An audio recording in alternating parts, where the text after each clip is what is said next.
Now we are going to hear from Helsinki Airport and Joni Sundelin, is that how I pronounce it? Yeah, thank you. On how they're using kind of crowdsourcing and digital platforms to move towards being a key transport airport between Europe and Asia. In the news recently for skateboarding competitions and collecting groceries. So really pleased to welcome to the stage Mr. Joni Sundelin. Thank you. Thank you. Thank you, Terry. And welcome and of course good morning to all of you. I'm about to tell a bit of the, first of all, I must say that I hate these. I like to move around and not stuck behind the table. But anyhow, I'm about to tell you a bit about what we have been doing and what we have been developing on the digital area of our services and how we enhance our customer experience and how we look at it based on how we can really build up our services. But just quickly, for those who do not know of the Helsinki Airport, actually it's owned and operated by Finavia. I represent I run the Finavia side of it. So we are operating Helsinki and 24 other airports in. Okay, perfect. Thank you so much. We operate in total 25 airports in Finland, Helsinki as the main airport. And as we see that basically the strength of it is the hub airport, it is the leading long-haul airport to Asia, between Asia and Europe, especially in the northern Europe. Then we can there are some like Frankfurt having few more direct connections and so on. But then again, if we're looking at like Xi'an and Chongqing, we have direct connections in there too. So basically, the kind of a customer proposition, the strategy is about being the hub airport and being able to provide smooth transfer. Basically, it is the quickest way, the smoothest way, and the most reliable way. We have been closed. It was since 10 years ago we were last time closed for 15 minutes.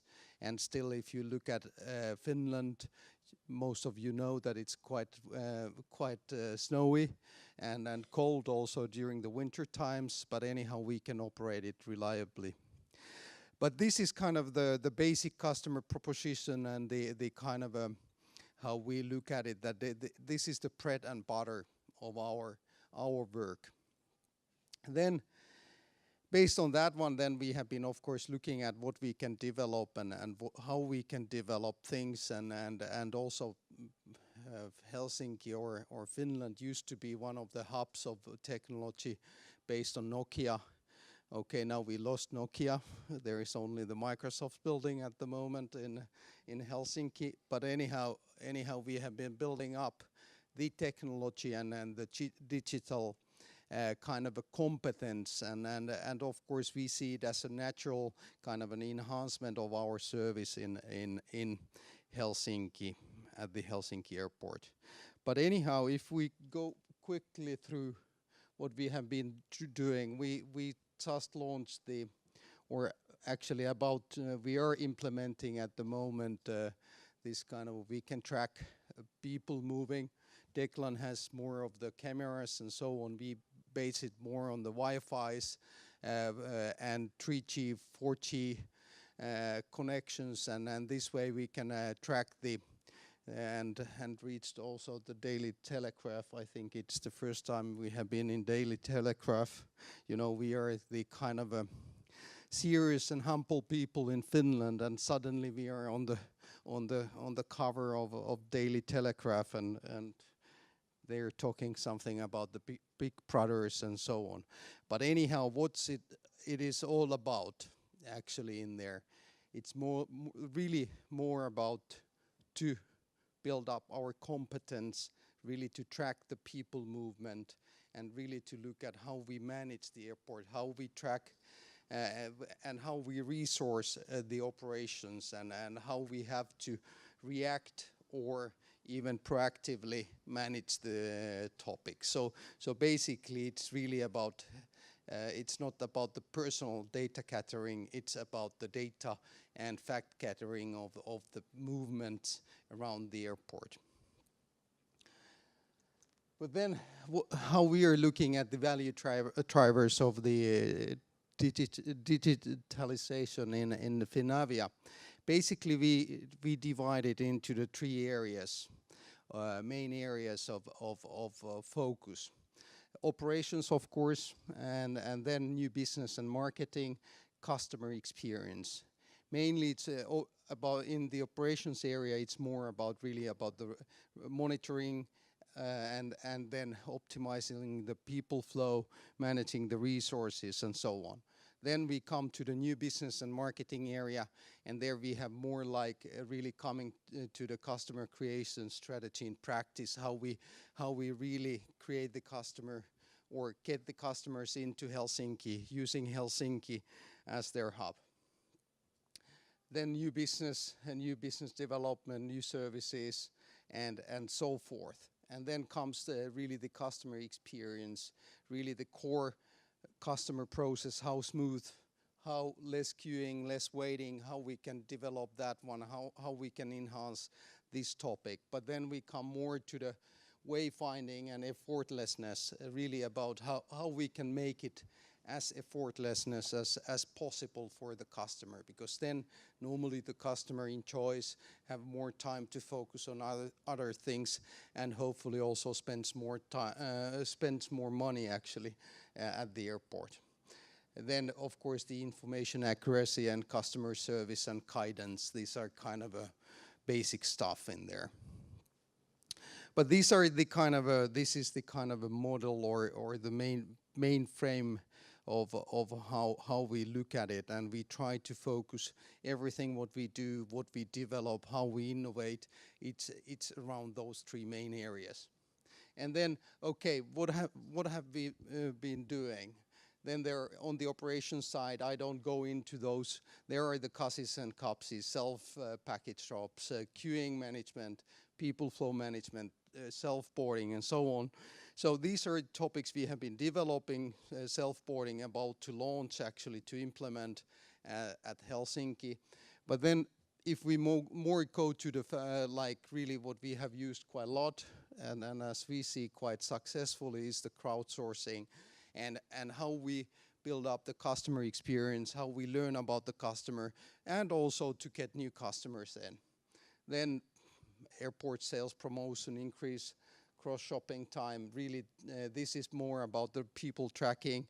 I don't go so much into those, like we have created apps and of course we are using Twitters and things like that. But I don't go to those kind of channels, how we in there. You can all download them and get to know what kind of a service we can provide in there. I think that we have been one of the leading or we have had the kind of a leading edge also like in our app development so far. We have been one of the forerunners in developing that one in all of the technological platforms actually.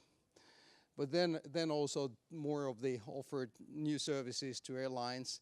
This is also actually one of the topics, like Declan said also, that I think it takes a bit of a time from the really from the airlines to get used to the factor that actually the airport can provide you quite a lot of or enhance your business, and really that in a kind of an open architecture or in an open collaboration mode, you can really provide together something more for the customer. Then I'll go more to the factors like we have had these Quality Hunter series, travel labs, and I'll tell a bit more about those factors. But this is basically the main frame and how we are tracking, how we are developing, and there are some of the kind of a headline of the initiatives we have been doing so far.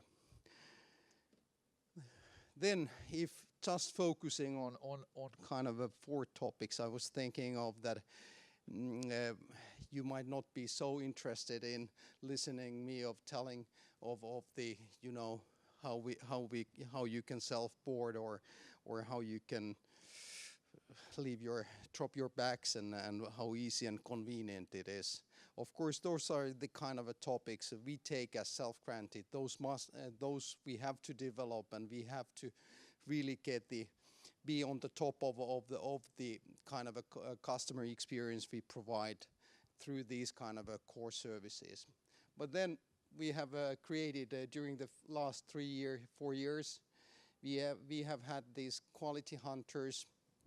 We call them, actually we have done that one in collaboration with Finnair, our main hub carrier, home carrier. We have been, first it was kind of more of the crowdsourcing initiative, really to gather people, get their experience, when they were traveling around the world globally, and really to get the experiences, a bit of an understanding, bit of a hype on the internet and so on. Then it was followed number 2 and 3, and then we became, then it was more really of the kind of a focus on the airport. How do people feel? What can we do at the airport? Again, used crowdsourcing for getting people in, we had 17 nationalities participating in different kind of workshops. Of course, distributing information through Instagrams, Twitters, and so on, to get the kind of the knowledge out to the world, but at the same time also taking to us initiatives or kind of innovation ideas to develop our services.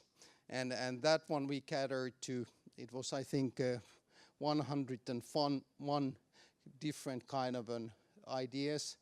We then created a travel lab. We have had it running now for 6 months at the airport.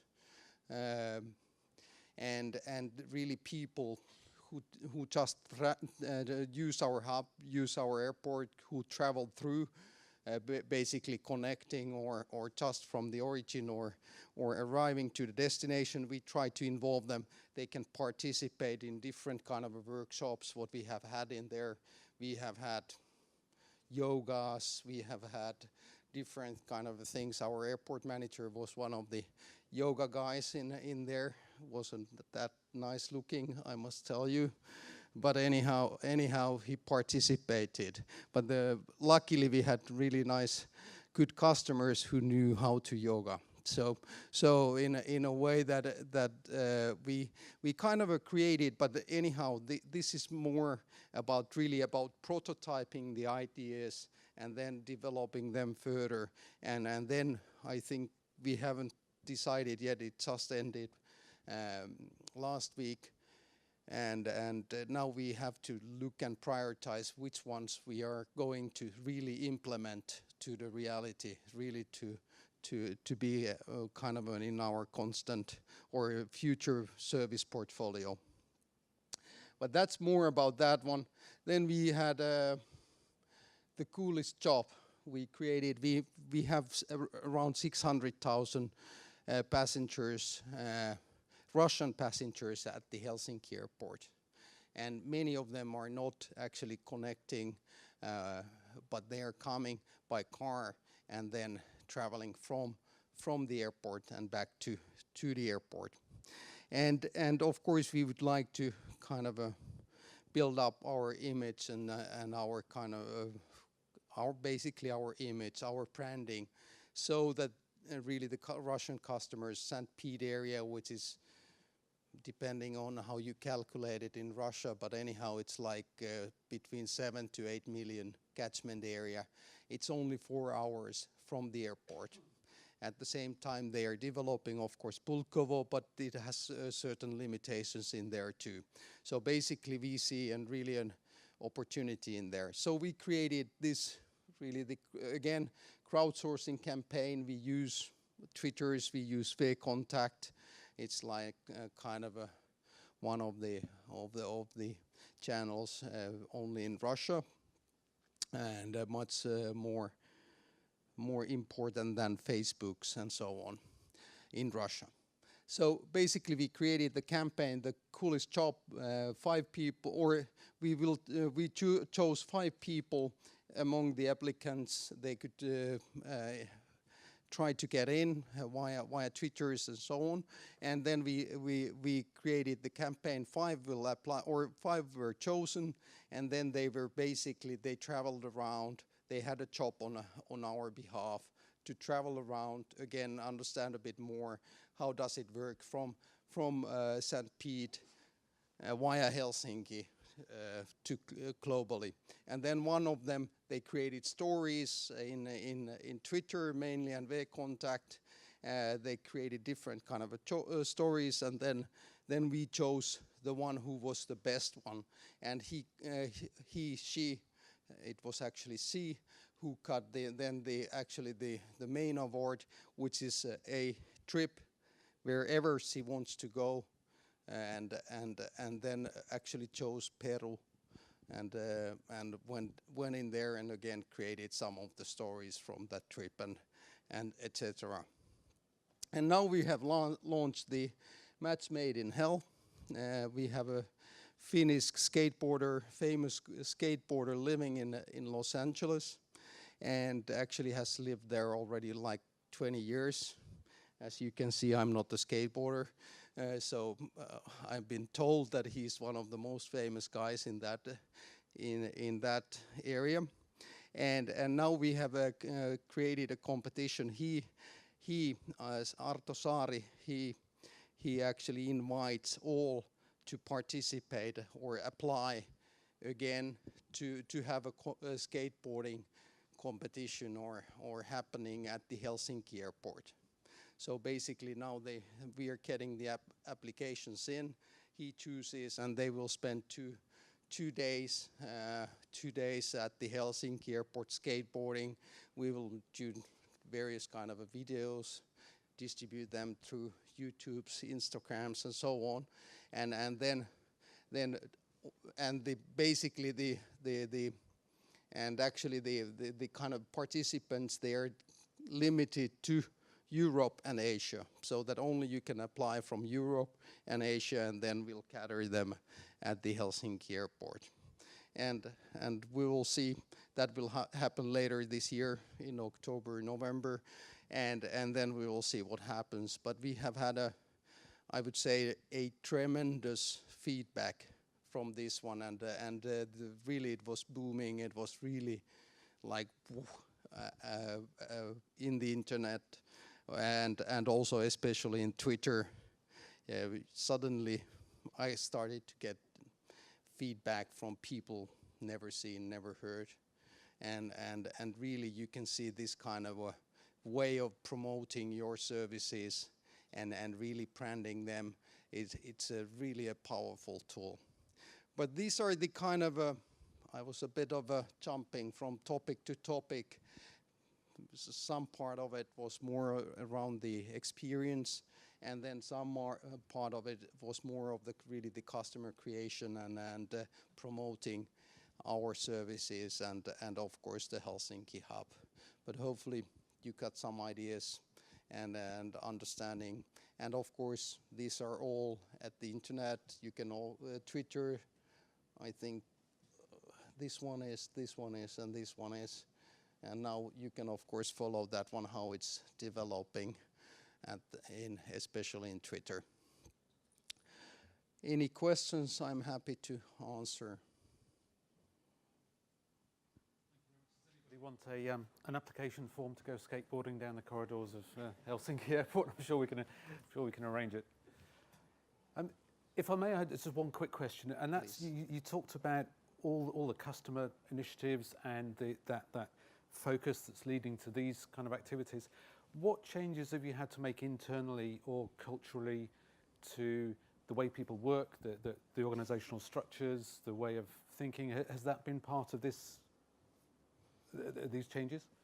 Naturally, it's really part of the kind of a cultural change we are trying to make and implement in Finavia, and of course it requires a lot. Like we are used to give the presentations from here and sometimes stand up, but suddenly you have to open up to the customers. You have to come in there in Travel Lab.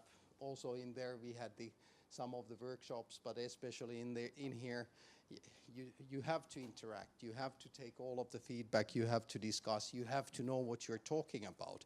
First of all, it's not only the standard ideas or sitting behind the emails and then answering to the complaints or whatsoever. So it's really a big change in the attitude and way of behavior for the people, and it has created, of course, some disturbances. Also, people do not feel like really going to really like opening up and being open about all of the stuff. Internal structures, yeah, some, but we try to be quite flat organizations. So we try to keep the span of management really close to the operations and to the customers. So we haven't changed that so much. But of course, sometimes you really must push forward these topics. Yeah. Okay. Thank you. Thank you. Just one quick question. How much of what you're talking about applies to the other airports in the network, or is this very specific? Some of it applies, but of course they are much smaller. So it's not so relevant to track, in 1 million airport or 250,000 pax airport to track around the people movement. I think, or maybe at the next one is 1 million. So there it starts to play a relevant role. But anyhow, in many cases, it's not really relevant in there. But of course, we then these kind of self-evident topics like Wi-Fi's, we have at 8 next biggest airports free Wi-Fi, which really works. You can download, stream videos, whatever, you look at it, and it really works. So things like that, yes, we are going to implement more and more, but basically the laboratory has been Helsinki. Some say that it's stupid because it's the biggest one, so it would be much easier in the smaller one. But on the other hand, we take it like it's more like we expose ourselves and we take the risk. Sometimes we fail, but anyhow we learn more from there. Cool. Okay, that's great. Thank you very much. I'm going to have to move us on, unfortunately. But if you're around today and people have questions, I'm sure you're happy to take those. So, Joni, thank you very much indeed. Thank you. Thank you.